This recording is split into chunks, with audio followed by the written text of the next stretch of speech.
Good morning, everyone. I am Junabel Sidano. Today, we're going to discuss about tourism development together with Chris Martalion and Rumi Libores. Learning outcomes determine the relation between tourism planning and tourism. Explain the roles of the public and private sector in tourism development. Describe the characteristics of individual tourism development project. Next, discuss the step in the tourism project evaluation and analysis system. Next, clarify the rules of government financing incentives and tourism development. And lastly, analyze the private sector financing for tourism development. The relation between tourism planning and tourism development. The tourism planning process is designed to produce goals, strategies, and objectives for the destination area related to tourism development, marketing, industry, organization, awareness, and other support activities. The tourism development plan, on the other hand, provide overall guidelines for development, outlines broad development concepts, and identifies individual development opportunities worthy of in-depth analysis through feasibility studies and cost-benefits analysis. So, the importance of tourism development, I mean, the importance of tourism planning, uh, by creating plans and strategies, destinations provide an example that other destinations can follow to improve tourism in their area. It ensures that the destination is consistent with changing market trends, constantly addressing tourist and resident needs as they arise. And the importance of tourism development is it improves our economic growth.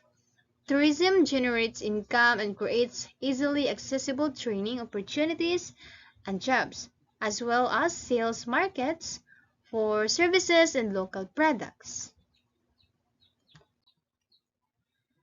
The roles of the government and private sector in tourism development.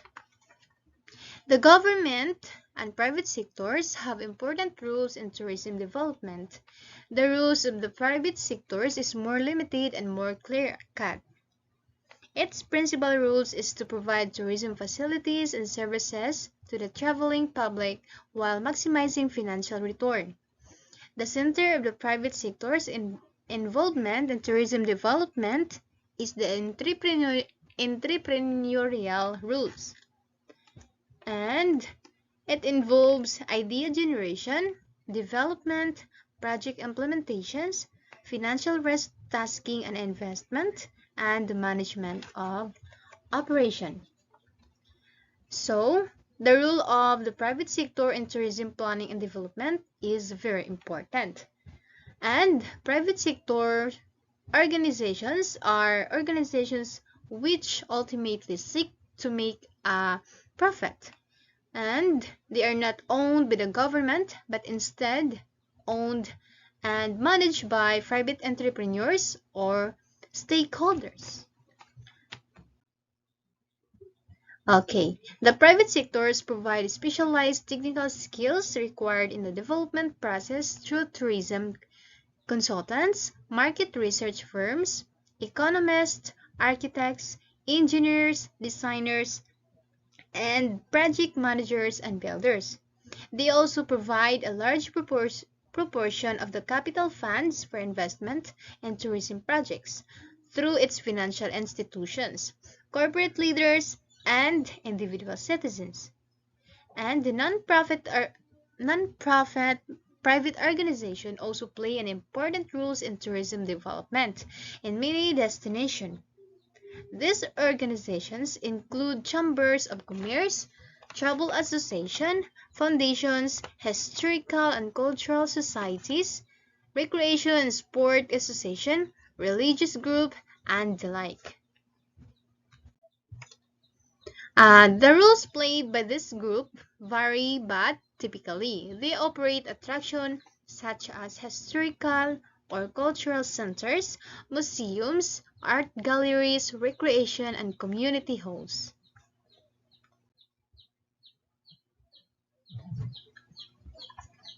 Although this is generally accepted principle, instances of overlapping activities and conflict between the public and private sectors arise due to the following reasons. First, the private sector is not willing to finance the development of the project because of its limited profit potential.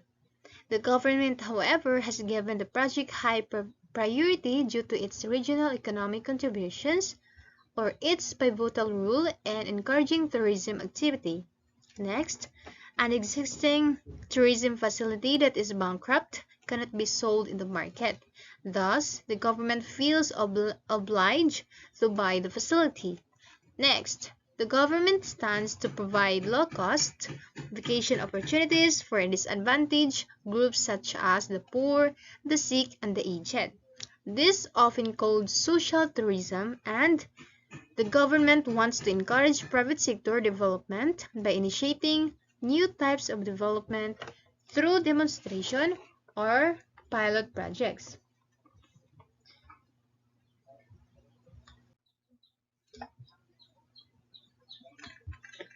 And the most important and widely accepted function of the government in tourism is and tourism development is to act as catalyst and to complement the effects of the private sectors, including non-profit organizations. So next we have characteristics of individual tourism. In development projects, individual tourism development projects are generated either through the tourism planning process or by the private sector. And destinations without tourism plans, the public sector may identify development opportunities for private sector investment. All individual tourism development opportunities must be carefully researched and analyzed before their construction. Potential tourism development projects have some basic differences. The first is their capability to generate financial profits. Some projects, such as hotels and commercial attractions, are profit generators, while others, such as travel information centers and other infrastructure facilities, are usually not. Although the latter facilities do not generate direct revenues, they are essential components of tourism project of the destination area. Profit-generating projects are the subject of the cost-benefit analysis. So this is the development projects. Tourism development includes many elements. Some include projects that involve building construction, such as superstructures. Others require only human resources and equipment, such as guided canoe trips, which are a category of programming and events. The 9 criteria which will assist a government agency in identifying desirable projects are the following. First, economic contributions. The project creates a significant level of income and employment benefits. Second, environmental impact. The project is developed in compliance with existing legislation and regulations governing the conservation and protection of the environment. Next, social or cultural impact. The project does not jeopardize the social well-being of the citizens. Next, competitive impact. So, the project complements rather than competes with existing tourism business without seriously jeopardizing the financial viability of any individual enterprise. Next, tourism impact. The project adds to the destination's tourism potential by creating an attraction, by improving the area's capacity to receive and cater to visitors, or by being beneficial to the tourism industry. Next, developer and operator capabilities. So the developer and the operator of the projects must be capable of developing and operating the business successfully. And next, compliance with policies, plans, and programs. So the project complies with the tourism policies, plan, and program of the destination. And next is equity contributions. So the project is profits generating and the investors have enough equity to include in the venture. And lastly is the feasibility. So the project is profit generating and it is economically feasible. Next, we have steps in the tourism project evaluation and analysis system. First one is pre-feasibility study. Next, site analysis. Next, market analysis. Next, economic feasibility analysis.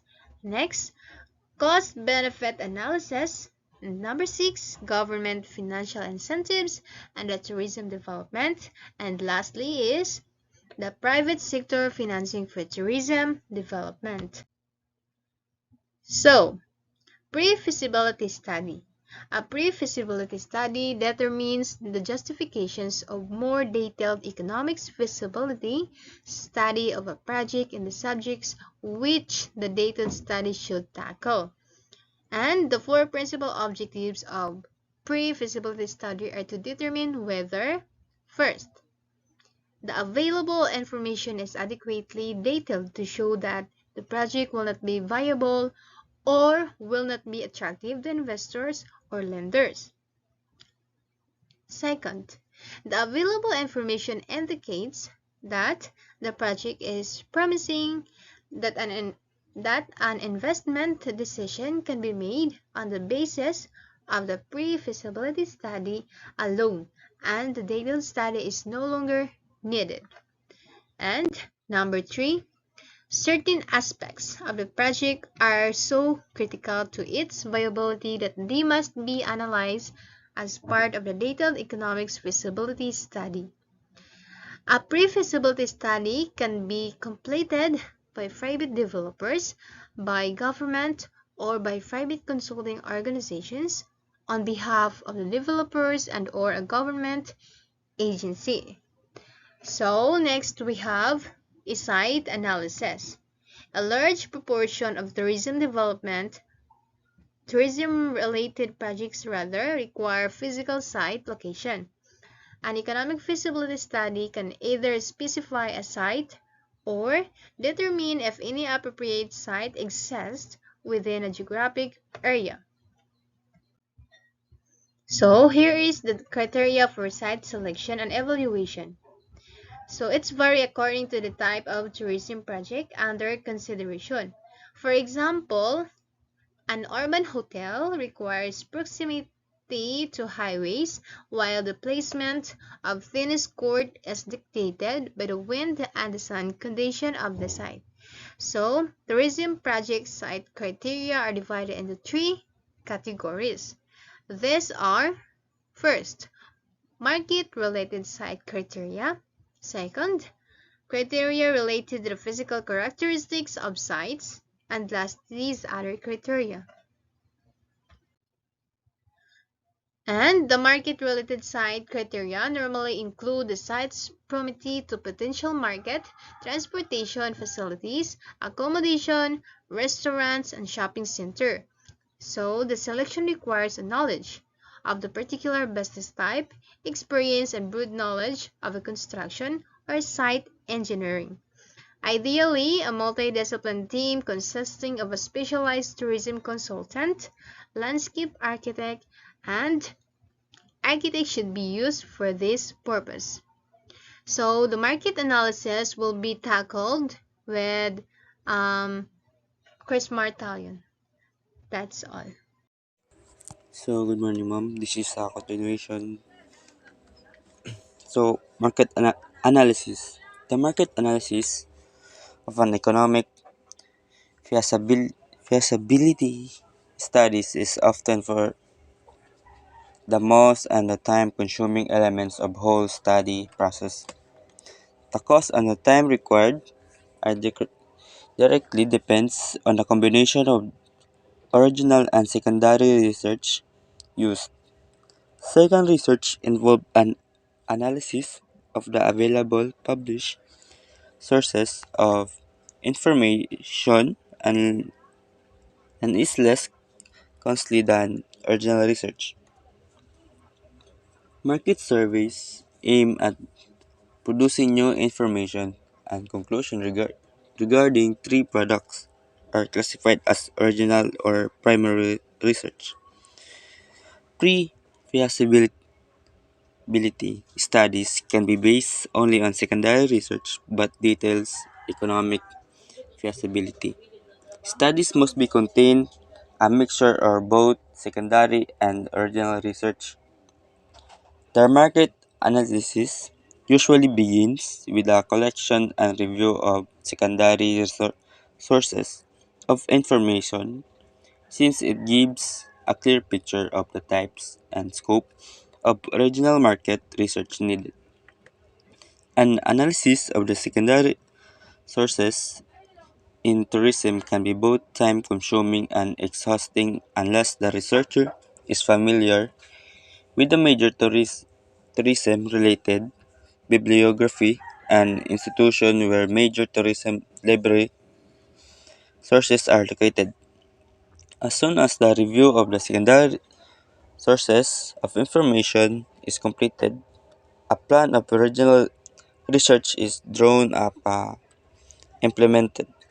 This involves carrying out a variety of surveys and requires and the researchers to have true understanding of marketing research techniques and most common method are the three questionnaire methods. First is personal interview, second telephone, and three email.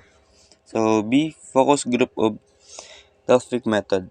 So the questionnaires method is the most frequent project feasibility studies. So questions are directed to potential user of the product or to the owner of management of the competitive of similar enterprises.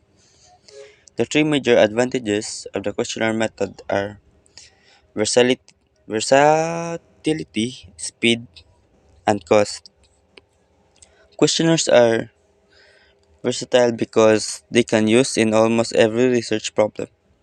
This method is faster and cheaper than the observation method because of the latter involves observing and study and behavior of people, objects, and occurrence rather than questioning for the same information.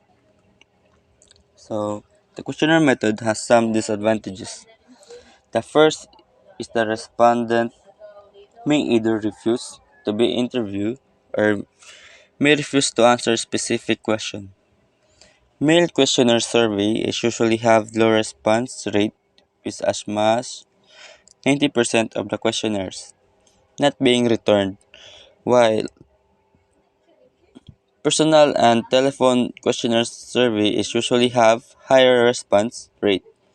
A second disadvantage of method is the respondent may be willing to answer but not be able to provide accurate answer to the sum of the questionnaires. A third limitation is the respondent may be intentionally supply incorrect or inaccurate information. So, the focus group methods involve bringing together a small group or person, usually 5 to 20 in a one place, to focus on the particular research subject. The research team supplies as an experienced focus group leader. The objectives of the sessions are to enable the group to reach a consensus on questionnaire or statement possessed by the leader. Each participant maybe have some common affinities such as being convention, meeting planners and travel agents, tour operators, tour wholesalers, and club executives. This method overcomes some of the major drawbacks of the questionnaires method, since the focus group participants to interact with one another and because there is a greater opportunity to explore individual preference and attitudes. So the Delphi methods is another research techniques often associated with forecasting but also be applied to individual tourism projects. It also called knowledgeable panel method because it assembles as a team of the experts in particular field, which is also serves as a sounding board in alternative approaches, ideas, or concepts. The Delphi, the Delphi groups needs not to meet physically but individually. Participants are required to give their response to variety of written proposition prepared by the researchers. So, in economic feasibility studies are involved of non-commercial products. It is often for the necessary to forecast demand for their projects itself or for the destination areas in general or for both. The different forecasting techniques available to researchers are first is extrapolation or it's a three there's a three extrapolation. So first is linear, exponential, those clean cyclical. So B so correlation summation. So is a calculating methods. There are five calculating methods. First is calculating by inches, calculating by sales potential, calculating by unit sales, calculating by elasticity coefficient, and last calculating by models. So just a guesstimate. There's a two types of guesstimate. So first is individual and second group. So committees and the process. So forecasts are generally divided into four time span. These are short terms, one day to 2 years. So medium terms, 2 to 5 years. Long terms is 5 to 15 years, and futurism is over 15 years. With regard to the individual tourism projects and the evaluation of the economic feasibility, the forecasting of the potential market demands usually covered by the medium terms to long terms forecast, which is the first to 15 years of operations. This is appreciated because of the most commercial tourism projects operate to research their full financial and operating potential within the first 5 years of operation and pay back their investors' equity within 10 years. Economic feasibility analysis. The economic feasibility analysis determines the capability of the project in producing satisfactory financial return for its investors. These steps consist of seven distinct steps. First, description of the component, skills and size, quality level required to capture the potential market's demand. 2. Specification of the unit prices and rates. 3. Estimation of the revenues, market demands level, and unit prices and rates. 4. Estimation of operating unit and profits. 5. Preparation of the capital budget. 6. Estimation of the capital expenses, net incomes and cash flows. And last, calculation of rates or return investments. The forecast of the potential market's demand and expresses desire and expectation of person interviewed provided by the key inputs in describing details project concepts, facilities, and service needed to satisfy the potential demands discovered. Then unit prices and rate are prepared. The next two steps are usually referred to as the production of the forecast income statements that indicates the estimated revenue, operation expenses, and operating profits for the projects, When estimating revenue, the total potential demand must be broken down into segments, and applicable unit prices and rates and unit must be multiplied against the resulting volumes in each segment. The operation expenses include costs incurred directly in operating the project, such as the cost of food, merchandise for sales, the cost of the labor and cost of the marketing, the cost of energy, and the cost of repair and maintenance. Publication which contain industry average. Performance statistics can help estimating these operating costs. There's a greater individual accuracy when the forecaster is familiar with the types of business under consideration and when detailed staffing schedules and other operating standing are developed for the projects.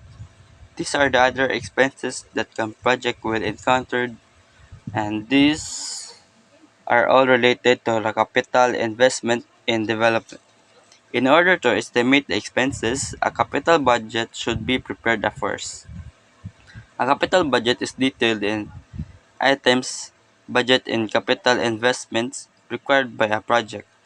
For a tourism project, these items will normally include building construction costs, professional fees, and infrastructure costs, recreational facility costs, and furniture, fixture, and equipment costs, contingency, and the like.